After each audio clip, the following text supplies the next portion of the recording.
This episode of Capes and Lunatics Sidekicks is brought to you by Tweaked Audio. To get awesome headphones, go to tweakedaudio.com and use the coupon code Southgate to get 30% off, free shipping, and a lifetime warranty. Or you can get there through the link on our website, southgatemediagroup.com. Hey, what about that? What about that? What? Hey, what about that Comic Capers? What about us? What about us? Woof. Welcome to Comic Capers. I am Phil. Joining me as always is... Hey y'all, it's Little Hellfire. Alright, so we're back for part 7 of Batman No Man's Land. Almost, sort of, kind of, halfway. Almost. Through the Earth. Your final episode of 2018. Already? Hopefully your Christmas was good and your New Year's will be even better. 2019 is going to be interesting. Oh, wait until you hear. I mean, it's going to be part 8 of this for the first week of 2019, but guess what's issues? It'll make us both happy. It's the Nightwing Blackgate issues, and it's Batman Harley Quinn #1. So that'll be next week and next year. But anyway, we're here today to talk part 7, Through the Earth, and some Azrael issues. And Azrael. As you do. Oh my god! So I guess we'll get the low hanging fruit that is Azrael out of the way. Issues 56 and 57, if I'm not mistaken. Yep, September, October, 1999. And this is the one where he goes out with the new Batgirl. Yep, Cassandra Cain. And I just feel like I wanted Azrael and Leslie to bang, and I need this resolved. So I'm gonna write a fanfic. You want Azrael to bang Batman's second mom? What are you talking about? Perfect. How dare you? Just saying, they were giving me those vibes, bro, and I'm just like, you did not follow through on these vibes. So now that's what fanfic is for. Speculative fic, that's what it's here for. Good at work, a little hellfire. But I'm still waiting on those scripts for our fanfic theater over on Wade's World. So yeah. Don't leave me to my own devices. Over here, we could reenact the Batman Catwoman wedding, because that'll probably be the closest thing you get to a wedding. It's exactly how a wedding with me would end. Not freaking happening. Anyway, so no, like this was I don't know. Like, why is the night foretold? I'm like, what is this? A Teen Titans Go episode? What? Like, just my goodness. I don't know what's going on. It's like, why does Nicholas Scratch never get fully fleshed out? Like, I can't put my finger on it. And that's my question. It's like, was this just like something bigger they had planned? They're just like, yeah, it's not going there. It's like, never mind. Let's make Lex Luthor president. It's fine. Do we really want Batman fighting the devil? Nah, let's just say he's a crazy guy. Nah. Yeah, but no, like the story was just kind of like your basic. He's basically like raising like an army in no man's land, and yeah. And that weird, like, Old West dream, and I'm just like... Oh, I know, because he was reading that Western novel. Yeah. Exactly. I'm just like, is that how it works? Because I feel like that's not how it works. When I go to sleep watching porn, I don't dream about porn, so... I don't know that I don't think that's how that works. Sure. She dreams of it when she doesn't watch it. Anyway. Yes, daydreams are different than actual dreams. But yeah, this two-parter was really weird because it's like, yeah, Azrael and Batgirl are supposed to go out and like, stop Nicholas Scratch, but then, Azrael tries to... wouldn't have an Azrael book if he actually managed to do that. Azrael tries to go undercover, and it's just like, then he gets captured, and it's like, he's like, no, stay back. We're going to see how this plays out. I was just like, I feel like I've seen this before somewhere, but you're no match as Malone, sir. And it's like he like the access his fighting skills. He needs his suit on, so he like Nicholas Scratch is so stupid. He's like, oh sir, killing me means nothing, but if you put me in the suit, oh yes, you're right, I will put you in the suit to kill you, even though it's probably bulletproof and stuff. Let me put you in the suit to kill you. Villain's got a villain, bro. Villain's got a villain. This is no clear description. This was the point where it hit me. Okay, Nicholas Scratch is not the devil. The devil would not be this stupid. Unless it's Lucifer's iteration of the devil. Oh, shots fired! Go watch it on Netflix. I need to get my unpopular opinion out of my mouth. Hey, I love Lucifer, just not for Lucifer. I like everybody else. Kind of like how Arrow used to be in seasons 1 and 2. Or just Azrael's rubbing off on Nicholas Scratch. Stupidity is contagious, they say. So look in America. Stupidity and obesity, America's epidemics. Part 1 of our Patreon series. Oh Lord, political hour, Charlie Esser. We do need a Patreon. Oh my God, we'd get hate mail, which is better than not getting mail at all. I guess that's true. All good press is all good. Yeah, no publicity is bad. Anyway, over to Scratched Out, which is the next issue of Azrael, number 57. It's just like, okay, he's got cult followers. It's just all feels so familiar. And I mean, Batgirl could have freed him, and he's like, no, let's wait. Let's watch this play out. I was just like, oh, the machismoism of it all. I can't. And that's when he tricks Nicholas Scratch into putting the suit on. Just like, come on. Why is this here? Again, I guess we're going to get rid of that dang, maybe Denny O'Neil really liked the Nicholas Scratch angle. They're like, okay, we'll do it now. Go ahead and do it in Azrael. We're not putting in the main No Man's Land stuff. Okay, but literally, like the last bit of the book where, he's back at Leslie's and he's like, I enjoyed the violence. And I was like, oh my God, I'm getting 50 Shades vibes. Let's end this here. Well, no, I mean, she was talking to him about trying to stop the violence, and he likes it. Is that it's a never ongoing process? You can't just like turn off the violence. Be like, I'm a pacifist. You can't just stop. Look at you, Wonder Man. Anyway, nice. But you keep that Marvel crap out of here.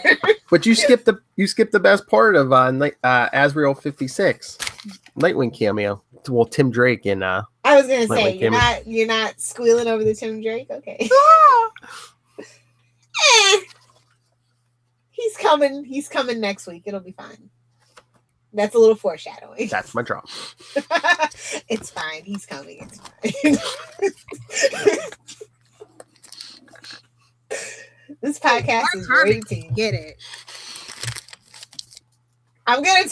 You gotta remind me to get the Maya Rudolph drop from Good Place for that one. Gotta switch it up. But no, it's like okay, Azrael's trying to stay relevant in this Bat family. That's fine. Yeah, I like the art, but what was your overall grade? Oh, B-. Yeah, the art is what kept it from being like a C+, honestly. Yeah. But like the story, like I said, it just feels so. I mean, if Cassie hadn't been there, then it's just like really seriously. Azrael's trying to stay relevant in the Bat fam as the Bat fam converges on Gotham. You know what I mean? Yeah, and as you're adding more Bat characters, like we've got Batgirl now and Huntress and Dick like, and Tim. I was gonna say Nightwing and Robin are in No Man's Land now, so yeah. So let's get over to the main story. Is what I gathered from that. Fruit of the Earth 3-parter from Shadow of the Bat 88, Batman 568, and Detective 735, all from August 1999. So Shadow of the Bat 88. Poison Ivy is my favorite thing in this particular issue. Yes. I love the cover. It was very like 1950s Universal Monsters kind of thing going on. So I was just like, yeah, I like it. This whole issue was very interesting. Yeah, it starts with that flashback to No Man's Land Day 23 with Clayface chasing some kids into the park, and they kind of like team up and yeah, deal with a kiss. And I was just like, no, hunty, this is the only person you don't want to do that with. Oh yeah, he threatens her and the whole fresh fruit thing, and she kind of They don't show what happens, but yeah, leave you hanging. Then they flash back. Yeah, to the present day, and Oracle's telling Batman, she's like, there's kids in Robinson Park, and Batman's like, let me get on that. Maybe I can get a new Robin. Oh, jeez. I'm just kidding. It's not like having any legitimate kids floating around out there. You shut your mouth, Philip. It's Deathstroke's kid. Yes, that's the real plot twist. Batman get my unpopular opinion out of my mouth. Look, listen, Batman cooked Deathstroke. It's okay. Makes a far more interesting story. I'm just saying.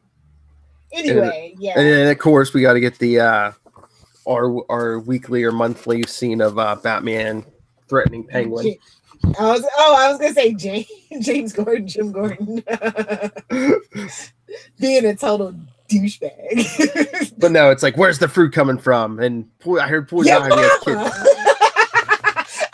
somebody to say that the Batman's so bad you don't even know. My mother's dead. Oh, that's why she didn't move around so much.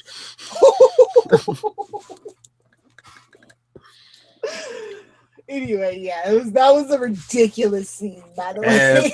And Penguin drop. Well, Penguin's legs still bandaged up from when it was it Two-Face shot him? Yeah. Like, well, there's continuity for you. And we even get the helpful little drop from Penguin about which Clayface this is. Oh, gee, Basil Carlo with all the powers. Yeah. OPAF.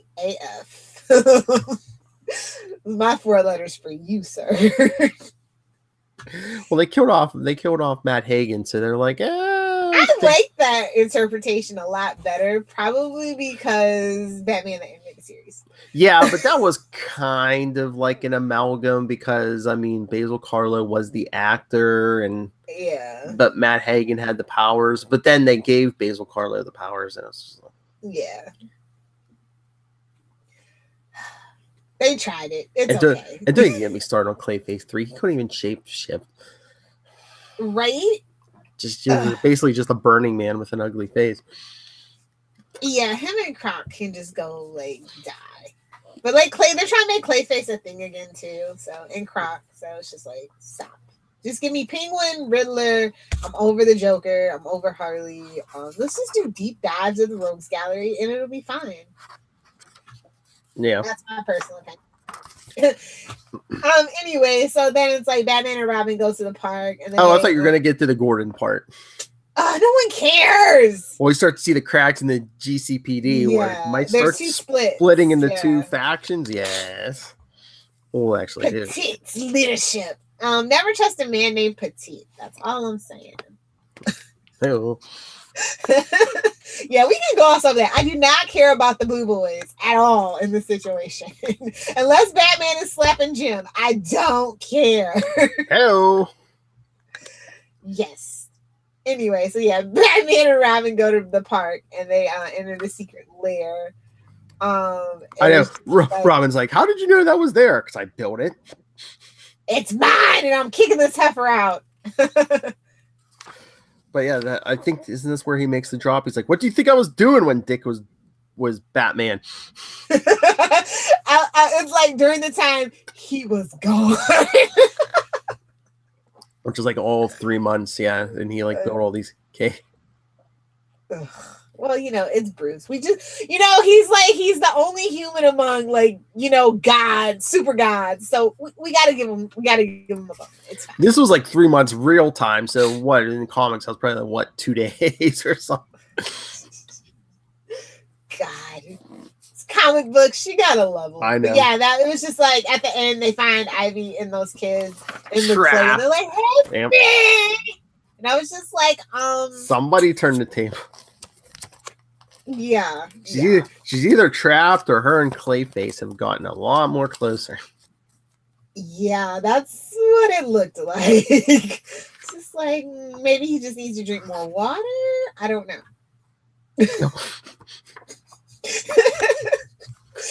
Anyway, on to what? The first page of the second part. I knew you'd come. I knew. Wow.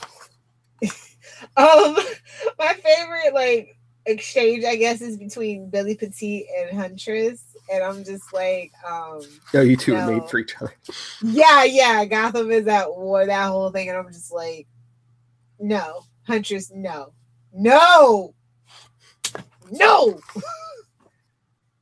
Ugh, gross. Anyway, yeah. That secret Batcave thing just gets me every time. And just making a deal with Poison Ivy. It's like, get the kids out of here. Yeah. She's like, nah, like, Batman, why do you care? Like, when he's talking to Poison Ivy, like, literally the only thing, I'm like, why do you care? Well, I mean, we still aren't at the point yet where Batman's like, I won't kill you, but I don't have to save you. But also, it's like, I mean, I don't think anyone's growing fruit in this park unless it's Poison Ivy. So, I mean, he's basically doing this for Gotham, though, too. For Gotham. Okay. I don't know. It's just weird. Like, I like everybody but Batman in this storyline.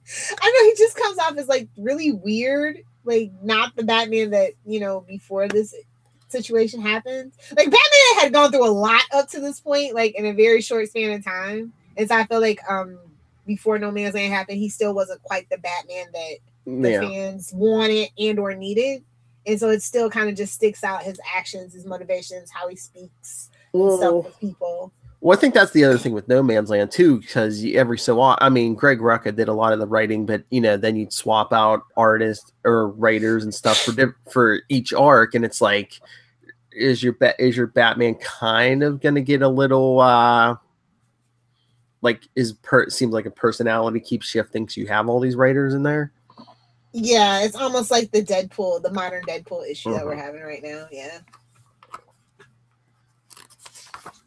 But yeah, like I said, everybody else was really cool, but Batman's just kind of ho-hum for me on this one. But I absolutely still love the art, and I like the thematics of this whole arc in particular. Like, the covers are amazing. I like this one the best out of the three. What, number 2?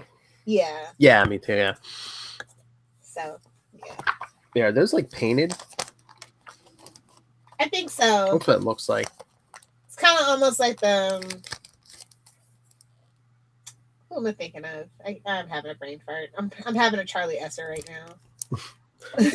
My brain's not returning the right file. Well, it says Orbic and Laurel, whoever that is, on all of them. The covers. Well, I know the colorist was probably like is Wildstorm FX. So okay, because I know that Dan Jurgens did the interiors on these. Yeah, which I love Dan. The interiors are great. Like I said, the story was pretty Superman. Cool. Yeah. I like the girls in this story a lot more than the boys, honestly. Like, just in this, just No Man's Land in general. Yeah. Like No Man's Land, get it? Anyway. Well, all the guys are busy measuring the size of their weaponry, so. Yeah, that's pretty much what it felt like. Especially Petite. I got a bullet for every man. Well, how many times does this come up? People, this will come up just about every week. I got a bullet for every man, woman, and child in Gotham. It was 1999, The Matrix. Oh, no, wait. That's the conclusion of The Matrix. Never mind. No. That was the first Matrix. What was it? 99, I think. I know, but the one where he says that, where basically they have a machine for every man, woman, and child is the last Matrix that I can never get through. I didn't care about the fact that it was to be concluded, apparently. Anyway, I like the last scene where it's Ivy coming out of the water after they blow up the cave to give her sunlight and the flush out. She's like, time to finish it. And I'm just like, this is so sexual. I'm very uncomfortable. Not really. in this last issue, a lot of setup for future arcs here. Yeah, the foreshadowing is great in this story. The whole storyline, actually. So, like Gordon sending Montoya on a errand, and she doesn't come back. Someone else does, though. Late 90s. So you could say in this issue we saw Gordon twice. No one cares about Gordon. Stop trying to make Gordon a thing. He's no JJ. He's no Jonah Jameson. Let me just put it to you that way. So basically, it's just his old. Although the actor is playing both, it's fine. Stay tuned for Before the Bat. Oh, when this hits the podcast, maybe in a week or so. Gotham's back, baby, and we're getting the band back together. Yeah, that's right, Ringo. Hey, you came in later. I'm more like Eric Clapton, the unofficial Beatle. He's the one that's always sitting in with those two. Yeah. Anyway, what's next? But you know what other plot line they set up in this? Who gets visited in Colombia and hired? We don't care. Move on, Phil. He will break the storyline. He who will not be named. I hate him almost as much as I hate Joker. Oh. Thank you, Dark Knight Rises. Unpopular opinion out of my mouth. Thank you, Dark Knight Rises. You know what? The best Bane ever is from Young Justice Season 2. Fight me, nerds. Fight me. But the last page sets up it'll be a couple episodes, but it also sets up Catwoman coming in. Is that Halle Berry? I'm saying squint hard enough and you'll. It looks like white Halle Berry almost. Yeah. Well, she's half white, so you know. Maybe they knew it was coming. That's that, and the plot thickens, my friend. Much like Clayface's Clay. Oh. Moving right along into Detective Comics 735. That was Detective 735. Oh, damn it. We're done already? Yeah. No! That's what I said. It was the last issue was the one setting up all those plot lines to come. No, we're not done already. Oh, yeah, you mentioned Montoya. Duh. So, yeah. They all kind of run together. Two-Face keeps her. He's like, I think I'll keep her. We won't even unpack that. I don't have time to unpack that. We've got two other podcasts to record here. So, but yeah. So now, like I said, next episode we're gonna be doing Legends of the Dark Knight 121, Batman Harley Quinn #1, featuring Carly's first in continuity appearance. And escape. Also, if you want to continue this. I'm kidding. If you want to continue the specific storyline, you can read it in Catwoman number 72, and then the No Man's Land stuff continues in JLA number 32. Nice. Yeah. So anyway, shameless plugs or? Yeah. Do we have any Batman news? I feel like we haven't had Batman news in forever. Well, are they cooling down on the Bat? Well, I mean, Detective Comics 1000 is coming. We're on 993 or 993 came out as we record this week. So by the time, when's it coming out? March, I think. Yeah. Detective 1000. So by the time this hits the podcast, you only got maybe a 2 month wait. It'll probably time out just after Gotham finishes. That'll be pretty cool. Yeah, we'll have to do a special because we did do an Action 1000 special. So yeah, but it was for Superman. I'm kidding. Of course, we're gonna do a special. This is Capes. This is the Capes Network. Of course, we're gonna do a special. It's kind of our thing, Philip. That's right. It's all bag, baby. All right. All right. So yeah, shameless plugs. Official shameless plugs. On that note. Yes, so send us your thoughts. This is part 7. Still have 12 more parts of No Man's Land. Send us your emails, capesandlunatics@gmail.com.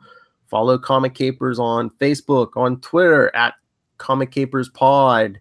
Follow CL Sidekicks on Instagram and the voicemail 614-382-2737. That's 614-38-CAPES. Lilith. All right. If you nerds want to fight me, if you insist on it, at Lilith Hellfire on Twitter, at Lilith Hellfire 86 on Insta, and then you want to talk Smallville or Superman, you can find me on Save Me Pod on Facebook, Twitter, Pinterest, and or Instagram. I'm too drunk for this. Not quite. As soon as we're done recording for the day, I will be getting drunk. It is Saturday. I love to sleep and drink. Any comic creators can always email me, nightwingpdp@gmail.com, and on Twitter I am at nightwingpdp. All right. And Bronze Tiger did nothing wrong. The Redemption of Bronze Tiger. Go check out the Capes and Lunatics episode 81. Scroll down. Oh yeah, this hits the podcast the end of December. Man, that crossover was great. Or, it was alright. Can you believe Stephen Amell kissed another lady? Oh, that's a big stretch. Oh. You believe he kissed Iris while his wife watched? That's for ruining the wedding, damn it. How's that punish Felicity?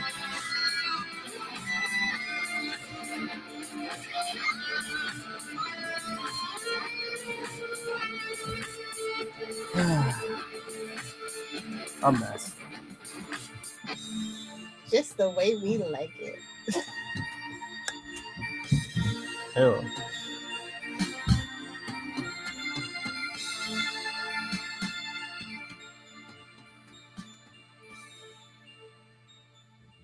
Right. You don't appreciate it at first, but then you're like, oh, I get it. Thank you for that.